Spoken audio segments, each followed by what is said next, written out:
പാലക്കാട്ട് നാളെ നിശബ്ദ പ്രചാരണമാണ്. മറ്റന്നാൾ പാലക്കാട് പോളിംഗ് ബൂത്തിലേക്ക്. വിശദാംശങ്ങളുമായി പ്രസാദ് കുമാറും AK സ്റ്റെഫിനും ഒപ്പം ചേരുന്നു.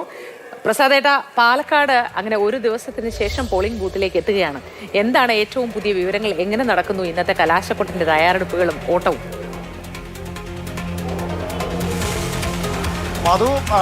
മോദി ഇവിടെ പാലക്കാട് ഉപതെരഞ്ഞെടുപ്പിന്റെ അവസാന ഘട്ടം പ്രചാരണത്തിന്റെ 3 സ്ഥാനാർത്ഥിനും അവസാന ഘട്ട പ്രചാരണത്തിലേക്ക് പോകും. നമ്മളിപ്പോൾ സ്റ്റേഡിയം ബസ് സ്റ്റാൻഡ് പരിസരത്താണ് ഉള്ളത്. ഇവിടെയാണ് കൊട്ടിക്കലാശം. ഏതാണ്ട് ഒരു 4 മണിയോടുകൂടെ എല്ലാ പാർട്ടികളുടെയും മുന്നണികളുടെയും കൊട്ടിക്കലാശം ഇവിടെ നടക്കും. നമ്മൾ നേരെ കാണുമ്പോൾ ജോഷി നമ്മൾ കാണിക്കുന്ന ആ ദൃശ്യങ്ങൾ എന്ന് പറയുന്നത് കോയമ്പത്തൂർ റോഡാണ്. സുൽത്താൻപേട്ടയിൽ നിന്ന് സ്റ്റേഡിയം ബസ് സ്റ്റാൻഡ് വഴിയുള്ള റോഡ്. ആ റോഡിലാണ് CPM-ന്റെ പ്രചാരണം വരുന്നത്. ഈ റോഡിലൂടെ വരും. CPM-ന്റെ പ്രചാരണം 3:30-ക്ക് ശേഷമാണ് ആരംഭിക്കുക. അവർ CPM-ന്റെ അടുത്ത് ഡിസ്ട്രിക്ട് കമ്മിറ്റി ഓഫീസിനടുത്തുള്ള വിക്ടോറിയ കോളേജിന് സമീപത്തു നിന്നും ഹെഡ് പോസ്റ്റ് ഓഫീസ് സുൽത്താൻപേട്ട വഴിയാണ് ഇവിടേക്ക് വരിക. 4 മണിയോടുകൂടെ അവിടെ പ്രചാരണം ആരംഭിക്കും. മറ്റത് ഈ ഇപ്പോൾ കാണുന്ന ദൃശ്യങ്ങൾ ഇത് വരുന്നത് UDF-ന്റെ പ്രചാരണം വരുന്ന അല്ലെങ്കിൽ കൊട്ടിക്കലാശം വരുന്ന റോഡാണ്. ഇതർ 2 മണിയോടെ ഒലവക്കോട് നിന്നും UDF-ന്റെ കൊട്ടിക്കലാശ റാലി തുടങ്ങും. പിന്നീട് Mercy college, KSRTC bus stand, Thirunellai വഴി ഇവിടെ IMA ജംഗ്ഷൻ വഴി ഈ സ്റ്റേഡിയം ബസ് സ്റ്റാൻഡ് ഈ റോഡിലേക്കും ബൈപ്പാസ് റോഡിലേക്ക് എത്തും. നമ്മൾ വീണ്ടും ഇങ്ങോട്ട് പോകുകയാണെങ്കിൽ NDA-യുടെ കൊട്ടിക്കലാശം വരുന്ന റോഡ് കോയമ്പത്തൂർ റോഡാണ്. കൽബണ്ടവൻ റോഡ് തിരിഞ്ഞു പോയാൽ കാണും. ഇവിടെ നിന്നാണ് വരിക. 1:30 മണിയോടെ മേലാമുറിയിൽ നിന്നാണ് NDA-യുടെ തെരഞ്ഞെടുപ്പ് പ്രചാരണ റാലി ആരംഭിക്കുക. അത് വടക്കന്തറ, കൽപ്പാത്തി, കൽമണ്ഡപം വഴി ഈ സ്റ്റേഡിയം ബസ് സ്റ്റാൻഡിലേക്ക് എത്തും. ഇതാണ് കൊട്ടിക്കലാശത്തിന്റെ ഒരു ആഘോഷം.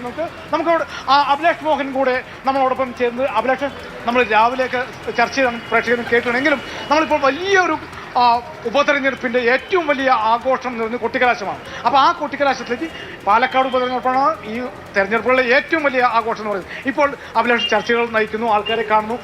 എന്ത് തോന്നുന്നു പാലക്കാടിന്റെ ഈ ബൈ ഇലക്ഷന്റെ അവസാന നിമിഷങ്ങൾ? ഇത് വളരെ പ്രവചനാതീതമായ ഒരു മത്സരത്തിലേക്ക് പോകുന്നു എന്നുള്ളതാണ് പാലക്കാട് ഉപതെരഞ്ഞെടുപ്പിനെ സംബന്ധിച്ച് ഏറ്റവും പ്രധാനപ്പെട്ട കാര്യം. അതിന്റെ എല്ലാ ആവേശവും സ്വാഭാവികമായും കൊട്ടിക്കലാശത്തിൽ ഉണ്ടാവുക തന്നെ ചെയ്യും.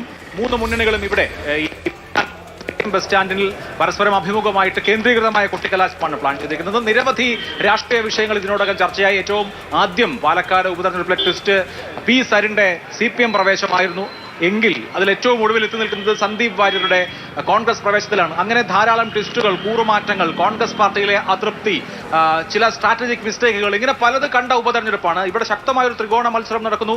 BJP-യും കോൺഗ്രസും തമ്മിലാണ് ഡയറക്റ്റ് മത്സരം എന്ന് കോൺഗ്രസ് പറയുമ്പോൾ, അല്ല, LDF-ഉം UDF-ഉം തമ്മിലാണ് പ്രധാനപ്പെട്ട മത്സരം എന്നുള്ളതാണ് LDF-യുടെ നിലപാട്. ഏറ്റവും ഒടുവിലത്തെ ദിവസം സാദിഖ് അലി തങ്ങളെ കുറിച്ച് മുഖ്യമന്ത്രി നടത്തിയ പരാമർശവും അതിന്റെ അനുരണനങ്ങളുമാണ് പാലക്കാട് പ്രധാനമായും ചർച്ചയാക്കുന്നത്. പ്രത്യേകിച്ച് കോൺഗ്രസ് അത് വളരെ തൊട്ടു മുൻപ് MP പറഞ്ഞത് ഒരു പാർട്ടിയുടെ സംസ്ഥാന അധ്യക്ഷനെ വിമർശിച്ചുകൂടെ, അങ്ങനെ വിമർശിക്കാൻ പാടില്ല എന്നുണ്ടോ എന്ന ചോദ്യം അവർ ചോദിക്കുന്നു. അഭിലാഷിലേക്കും പ്രസാദേട്ടിലേക്കും ഞാൻ വരാം. ഇപ്പോൾ AK സ്റ്റെഫിൻ ചേരുന്നുണ്ട്. സ്റ്റെഫിൻ, കൊട്ടിക്കലാശം എന്ന് പറയുമ്പോൾ നമുക്കറിയാം എല്ലാ പാർട്ടികളുടെയും ക്യാമ്പുകളിൽ ആവേശമാണ്.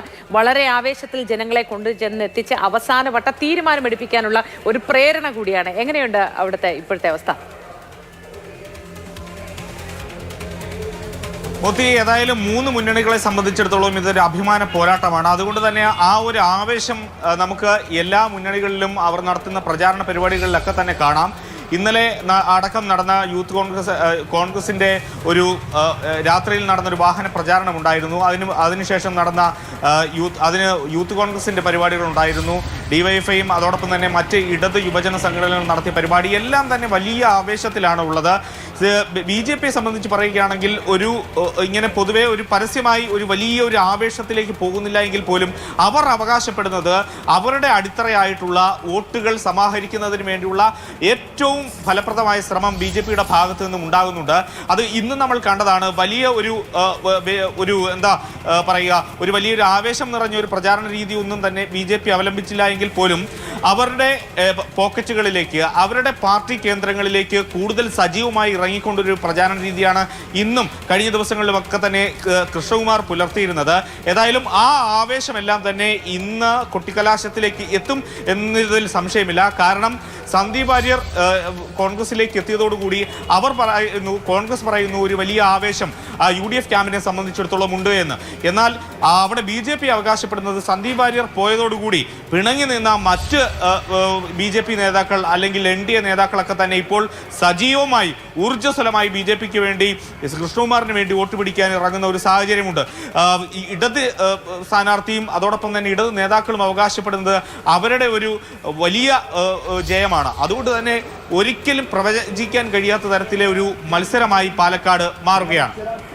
ശരി സ്റ്റെഫിൻ, പ്രവചിക്കാൻ കഴിയാത്ത തരത്തിലുള്ള ഒരു ത്രികോണ മത്സരമാണ് പാലക്കാട് നടക്കുന്നത്. വാശിയേറിയ പോരാട്ടമാണ്. മൂന്ന് മുന്നണികളും ആവേശത്തിലാണ്. അഭിലാഷ് ഒപ്പം തുടരുന്നുണ്ട്. അഭിലാഷ് പറയൂ, ഈ ത്രികോണ മത്സരത്തിൽ ആർക്ക് ജയം എന്നത് പ്രവചിക്കാനേ ആവാത്തതാണ് ഈ സാഹചര്യത്തിൽ, അല്ലേ? അത് മോത്തി, ഇപ്പോൾ അഭിലാഷിനൊപ്പം തന്നെ നമ്മുടെ ബിജു പങ്കജ് കൂടെ നമ്മളോടൊപ്പം എത്തിയിട്ട്, ബിജു പങ്കജും 1.5 മാസമായിട്ട് പാലക്കാട് തുടരുന്നതാണ്. ബിജു, ഇപ്പോൾ ഞാനും അഭിലാഷും കൂടെ നേരത്തെ സംസാരിക്കുകയായിരുന്നു. ഇപ്പോൾ ബിജു കൂടെ വന്നു. ബിജു ആദ്യഘട്ടത്തിൽ വന്നു, തെരഞ്ഞെടുപ്പ് പ്രഖ്യാപിച്ച സമയത്ത് വന്ന ഒരു വ്യക്തിയാണ്. എങ്ങനെയാണ് പാലക്കാടിന്റെ പ്രചാരണം അവസാന ഘട്ടത്തിൽ നമ്മൾ ഫീൽ ചെയ്യുന്നത്? ഒന്ന് ഭയങ്കര രസകരമായ ഒരു തെരഞ്ഞെടുപ്പായിട്ട് പ്രസാദ് വേണമെങ്കിൽ പറയാം. കാരണം എന്താണെന്ന് വെച്ചാൽ ആദ്യ ദിവസം തന്നെ സരിൻ്റെ സ്ഥാനാർത്ഥി പ്രഖ്യാപനം, പിന്നീട് കെ മുരളീധരനെ സ്ഥാനാർത്ഥിയാക്കണം എന്ന് പറഞ്ഞ് കത്ത് വരുന്നു. കോൺട്രവേഴ്സികൾ എല്ലാ ദിവസവും ട്വിസ്റ്റോട് ട്വിസ്റ്റ്. ഇന്നിപ്പോൾ സന്ദീപ് വാര്യർ, അതിനുശേഷം ഇപ്പോൾ പാണക്കാട് തങ്ങൾക്കെതിരായി മുഖ്യമന്ത്രിയുടെ വിമർശനം എല്ലാം ചർച്ച ചെയ്യപ്പെടുന്നു. വാസ്തവത്തിൽ ഇങ്ങനെ ഒരു ബൈ ഇലക്ഷൻ ഞാൻ എൻ്റെ 25 വർഷത്തെ പ്രൊഫഷണൽ ലൈഫിൽ കണ്ടിട്ടില്ല. കാരണം അത്രയധികം വീറും വാശിയുമാണ് നിൽക്കുന്നത്. ഏത് സമയത്ത് എന്ത് സംഭവിക്കാം. ഞങ്ങളൊക്കെ രാവിലെ 6:30 എണീറ്റ് പോകുന്നു. ഏത് സമയത്ത് എന്തും പൊട്ടാം, ഏത് വാർത്തയും ഏത് സമയത്തും പൊട്ടാം. അങ്ങനെ ട്വിസ്റ്റോട് ട്വിസ്റ്റ്, ആൾക്കാരെ മറുകണ്ടം ചാടിക്കുന്നു, തിരിച്ചു വരുന്നു. അങ്ങനെ ഇങ്ങനെ ഭയങ്കരമായൊരു സസ്പെൻസ് നിൽക്കുന്നു. അതുകൊണ്ട് തന്നെ ഭയങ്കരമായൊരു പ്രചരണ ഉപാധികളും ഇവിടെ നടക്കുന്നുണ്ട്. കാരണം ആര് ജയിക്കുമെന്ന് പറയാനായിട്ട് ഇപ്പോഴും നമുക്ക് പറ്റില്ല, പ്രഡിക്റ്റ് ചെയ്യാം. പക്ഷേ മറുവശത്ത് അതനുസരിച്ച് ചിട്ടയായ പ്രവർത്തനങ്ങൾ നടക്കുന്നു. അങ്ങനെയൊക്കെ നിൽക്കുന്ന ഒരു സാഹചര്യത്തിൽ എന്തായാലും ഒരു വലിയ സസ്പെൻസ് കേരളത്തിലെ രാഷ്ട്രീയ ചരിത്രത്തിൽ ഒരുപക്ഷെ ഈ തെരഞ്ഞെടുപ്പ് ഒരു വലിയ നാഴികക്കല്ലായിട്ട് മാറാൻ സാധ്യതയുണ്ട്. കാരണം പരാജയപ്പെട്ടാൽ സരിൻ പരാജയപ്പെടുകയോ അല്ലെങ്കിൽ മൂന്നാമത് പോവുകയൊക്കെ ചെയ്തു കഴിഞ്ഞാൽ വീണ്ടും പിണറായി സർക്കാരിൻ്റെയൊക്കെ സാധ്യതകൾ ചോദ്യം ചെയ്യും, അല്ലേ? അങ്ങനെയല്ലേ? തീർച്ചയായിട്ടും എനിക്ക് തോന്നുന്നു പാലക്കാട്ടെ തെരഞ്ഞെടുപ്പിന്റെ ഫലം 3 മുന്നണികളെ സംബന്ധിച്ചും വളരെ നിർണായകമാണ്. പാലക്കാട് ഒരു ഡിസ്റ്റന്റ് തേർഡായി LDF വരികയാണ് എങ്കിൽ അത് മുഖ്യമന്ത്രിക്കും സർക്കാരിനും ഒക്കെ ഉണ്ടാക്കുന്ന പരിക്ക് വലുതാണ്. കോൺഗ്രസ് തോറ്റാൽ, കോൺഗ്രസിന്റെ സിറ്റിംഗ് സീറ്റാണ്, കോൺഗ്രസ് തോറ്റാൽ അവരുടെ വടകര പരീക്ഷണം മുതൽ ഇങ്ങോട്ട് സകലതും പാളിപ്പോയി എന്ന് പറയേണ്ടി വരും. വടകരയിലേക്ക് ഷാഫി പറമ്പിലിനെ അയച്ചത്, പാലക്കാട് ഒരു ഉപതെരഞ്ഞെടുപ്പ് അനിവാര്യമാക്കിയത് തുടങ്ങി VD സതീശന്റെ നേതൃത്വത്തിലുള്ള പാർട്ടിയുടെ ഒരു തരത്തിൽ അവരുടെ തീരുമാനങ്ങളാണ്. ഇപ്പോൾ ഇവിടെ സ്ഥാനാർത്ഥിയായ കെ മുരളീധരൻ മതി എന്ന DCCക്ക് നിലപാടുണ്ടായിരുന്നു. പക്ഷേ രാഹുൽ വേണമെന്നുള്ളത് ഷാഫിയുടെയും സതീശനും തീരുമാനമായിരുന്നു. അപ്പോൾ ഏതെങ്കിലും തരത്തിൽ കോൺഗ്രസിനൊരു തിരിച്ചടി ഉണ്ടായാൽ അത് VD സതീശനും ഷാഫി പറമ്പലിനും ഉണ്ടാക്കുന്ന തിരിച്ചടി വളരെ വലുതായിരിക്കും. ഏറ്റവും ഒടുവിൽ സന്ദീപ് വാര്യരുടെ പ്രവേശമടക്കം വിവാദത്തിലേക്ക് പോകും. കോൺഗ്രസിനകത്ത് സ്വാഭാവികമായി അസ്വാരസ്യങ്ങൾ ഉയരും. BJPയെ സംബന്ധിച്ച് BJPക്ക് ഏറ്റവും നന്നായി ജയിക്കാൻ കഴിയുന്ന മണ്ഡലത്തിൽ അവർക്ക് കഴിഞ്ഞ തവണത്തെ ആ പ്രകടനം കാഴ്ചവെക്കാൻ കഴിഞ്ഞില്ല എങ്കിൽ സ്വാഭാവികമായും സംസ്ഥാന നേതൃത്വം ചോദ്യം ചെയ്യപ്പെടും. അവിടെയും ഈ പ്രശ്നം സ്ഥാനാർത്ഥിത്വം തുടങ്ങിയ വിഷയങ്ങളുണ്ട്. എന്തുകൊണ്ട് C. കൃഷ്ണകുമാർ തന്നെ സ്ഥാനാർത്ഥിയാക്കിയെന്ന ചോദ്യം സ്വാഭാവികമായി ഉയരും. എന്തുകൊണ്ടാണ് ഒരു സംസ്ഥാന നേതാവിനെ ഇറക്കി പ്രസ്റ്റീജ് മത്സരം കാഴ്ചവെക്കാൻ കഴിയാതെ പോയി എന്ന ചോദ്യം സ്വാഭാവികമായി ഉയരും. അങ്ങനെ 3 മുന്നണികളെ സംബന്ധിച്ചും അവരുടെ ആഭ്യന്തര രാഷ്ട്രീയത്തെ തന്നെ സ്വാധീനിക്കാവുന്ന നിരവധി ഘടകങ്ങൾ ഈ തെരഞ്ഞെടുപ്പിലുണ്ട്. ഇതൊരു ടെസ്റ്റ് കേസ് ആയിട്ട് വരും എന്ന് തോന്നുന്നു. പ്രത്യേകിച്ച് കേരളത്തിന്റെ ഒരു പരിച്ഛേദം എന്ന് പാലക്കാടിനെ വിളിക്കാം.